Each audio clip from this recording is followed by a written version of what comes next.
వరదరం విష్ణుం శశివర్ణం చతుర్భుజం ప్రసన్నవదనం ధ్యాయేత్ సర్వవిఘ్నోపశాంతయే అగజానన పద్మార్కం గజానన మహర్నిశం అనేకదంతం భక్తానాం ఏకదంతముపాస్మహే శ్రీ మహాగణాధిపతయే నమః శ్రీ మహాసరస్వత్యై నమః శ్రీ గురుభ్యో నమః హరి ఓం. మైత్రి మీడియా ప్రేక్షకులందరికీ శుభోదయం.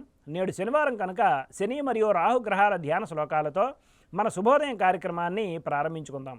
ఓం నీలాంజన సమాభాసం రవిపుత్రం యమాగ్రజం ఛాయామార్తాండ సంభూతం తం నమామి శనీశ్వరం.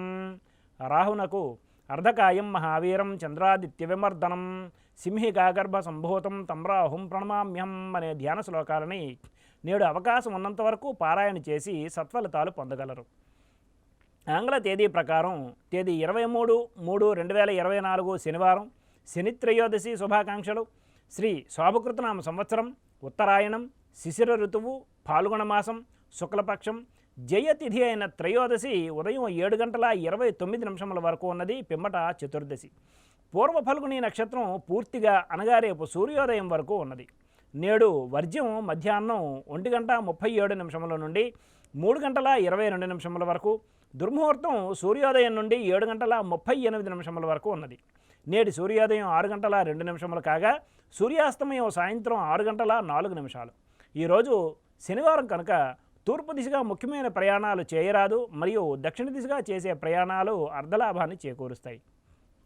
ఇక నేటి శుభ సమయాన్ని పరిశీలిస్తే పగలు 10 గంటల నుండి 11:30 వరకు, పిమ్మట సాయంత్రం 7:45 నుండి 8:30 వరకు మంచిది.